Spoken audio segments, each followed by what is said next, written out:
Hi friends, आज आपण बनवणार आहोत झणझणीत चिकन रस्सा अगदी गावरान स्टाईलमध्ये.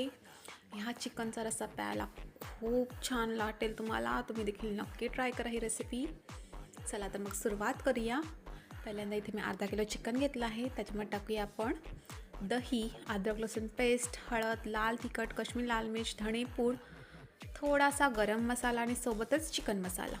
त्यासोबतच टाकणार आहोत कोथिंबीर आणि चवीपुरतं मीठ आणि छान मिक्स करून घेणार आहोत. या चिकनला तुम्ही स्मोक देखील देऊ शकता. माझ्याकडे कोळसा अवेलेबल नव्हता त्याच्यामुळे मी दिला नाही आहे. त्याच्यामुळे रस्साचा फ्लेवर खूप बदलतो आणि खूप छान वाटतो.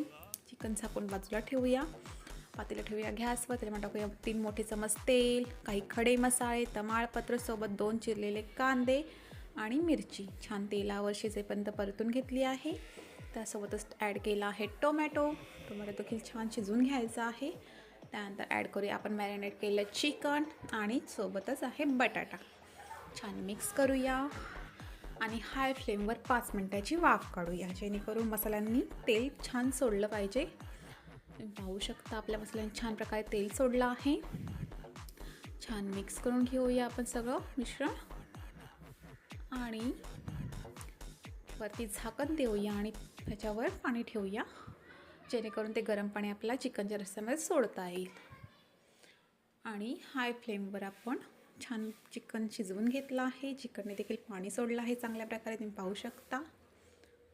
आता आपण ते ताटातलंच पाणी, गरम पाणी चिकनमध्ये टाकणार आहोत छान प्रकारे आणि 25 मिनटं हाय फ्लेमवर आपण सगळं काही शिजवून घेणार आहोत.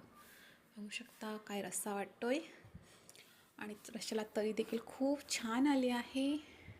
25 मिनटांनंतर आपण याच्यामध्ये ॲड केला आहे भाजलेला खोबरा आणि सोबतच 3-4 चमचे खोबरं टाकलं आहे. सोबतच ॲड केली आहे चिरलेली कोथिंबीर. छान मिक्स करूया आणि आणखी 5 मिनटं वाफ काढून घेऊया झाकण न देता. रेडी झाला आहे ते आपला गावरान चिकन झणझणीत. हा चिकनचा रस्सा खूप छान लागतो प्यायला. तुम्ही देखील नक्की ट्राय करा आणि मला सांगा कसा वाटला तुम्हाला. नक्की बनवा हा चिकन. भेटूया पुढच्या व्हिडिओमध्ये. Bye bye.